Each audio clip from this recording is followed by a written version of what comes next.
we're basically conducting an enormous experiment on our children. Marketplace tests home cleaning products. Here they're saying to spray where kids are, to use routinely. Is that a good idea? That's something that the parents should think about. When it comes to my son being injured, getting a refund is the least of my worries. People used to think that using mercury was safe. People used to think that using phosphorus was safe. Europe has banned hundreds of chemicals in cosmetics, not in Canada.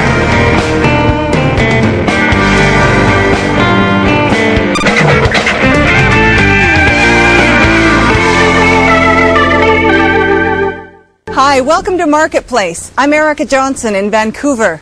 We seem to be a society obsessed with keeping our homes clean. We want our bathrooms and our kitchens hospital-grade disinfected. Cleaning products promise miracles, faster, easier, better results, less scrubbing.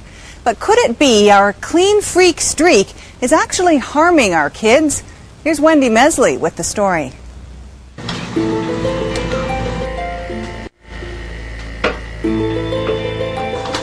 Sean Ellis is hunting for something. Something in this house that's invisible. In the air, maybe. It could be the house, we're not sure. Something that could explain why this family keeps getting sick. Amanda Saul has severe respiratory problems. 5 weeks ago, she was rushed to the hospital because she couldn't breathe. I called Sean because I was having a lot of problems breathing-wise.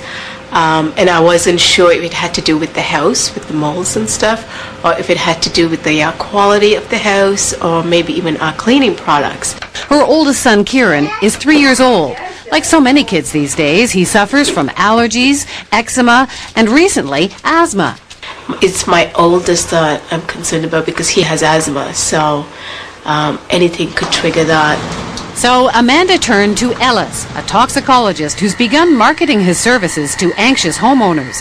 Sean tests the air in people's homes, looking to see how many chemicals or other particulate matter may be floating there. There's a growing concern about the connection between people's health and their indoor environments.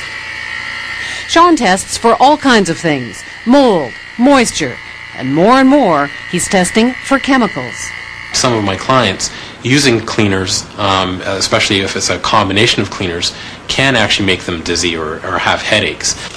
What he's talking about are cleaning products, like the ones Amanda and her husband use every day. Many of them contain chemicals. I think the majority of the awareness of cleaning products in people's homes are that a cleaning product is natural and safe. I don't think people consider cleaning products chemicals. And this young family likes their cleaners as much as anyone else. It is very seductive to try and get the best cleaning product out there that will actually do the job. Open wide! In your mouth, not on the floor.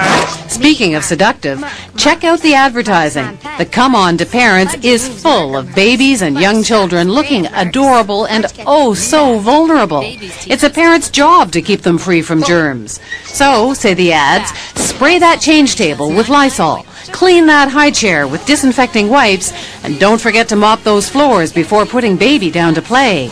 Last year, Canadians spent over $275 million on household cleaning products. They're appealing to the fear of danger for their children and the desire to keep them safe.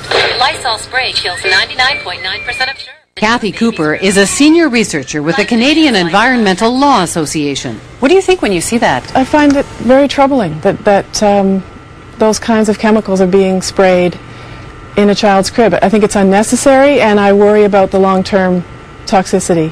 Cooper says there's a lot we don't know about the chemicals in our cleaners because companies are not required to tell us.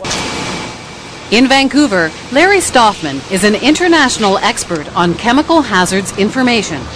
We're talking about children that are exposed to these products in the home, and they're exposed to these products on a 24-hour day basis. We're also talking about hazardous ingredients that can have effects at very tiny levels of exposure. You never know, and you're never sure, what level is a safe level, and that assumption shouldn't be made. Ever look at the label of your favorite floor cleaner or furniture polish? There's not much on it. That's because companies are protected by trade secrets. If you do find an ingredient, it's there because it could blow up or poison you.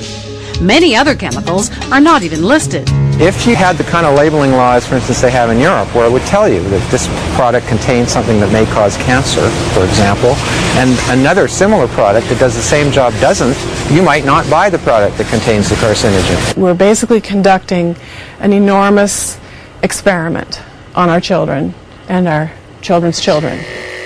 Sean Ellis is testing the air in parts of the house where cleaners are stored. He's measuring volatile organic compounds, or VOCs. You can always smell those cleaners even though they're all tightly sealed. Sure enough, everywhere the cleaning products are kept, the readings jump. We asked Sean to test 3 of the products we saw in the commercials. The average home normally reads about 50 parts per billion.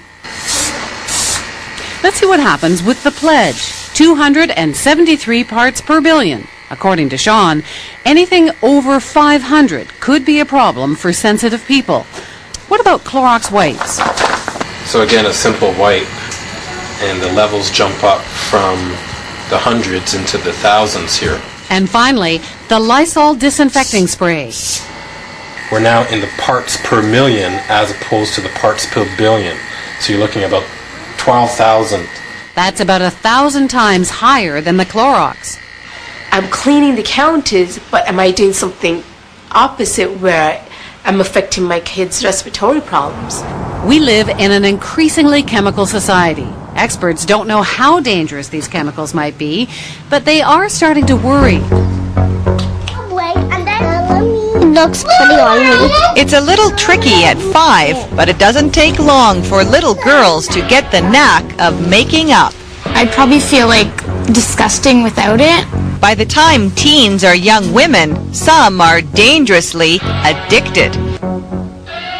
We all use so many personal care products. Health Canada approves them. How bad can they be?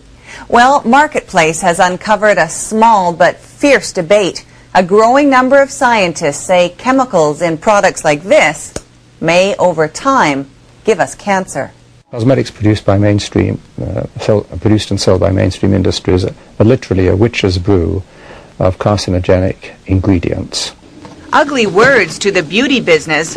Dr. Epstein is a scientist at the University of Illinois in Chicago. 40 years of research have convinced him that tiny amounts of carcinogenic chemicals in products contribute to a toxic overload over a lifetime. So in other words, there's multiple carcinogens in this. So just how much is actually in a product? Epstein's research found a common skin cream contains at least 2 ingredients linked to cancer. A mascara, 3. A blush, 4. A lipstick, 5. And that's enough to worry Angelica Hackett. After all, we're coating ourselves in these products our whole life. Dr. Gideon Corin is a pediatrician at the Hospital for Sick Children in Toronto. How can we, as one of the most advanced countries in the world, allow these to enter our household for small children without the appropriate testing to see that it's safe? Dr. Corin says young children are especially vulnerable, partly because of exposure. Everything goes into their mouths, and they virtually live on the floor. But also, young kids are more sensitive because they're still developing the basic body systems, the brain, the internal organs, the respiratory and immune systems.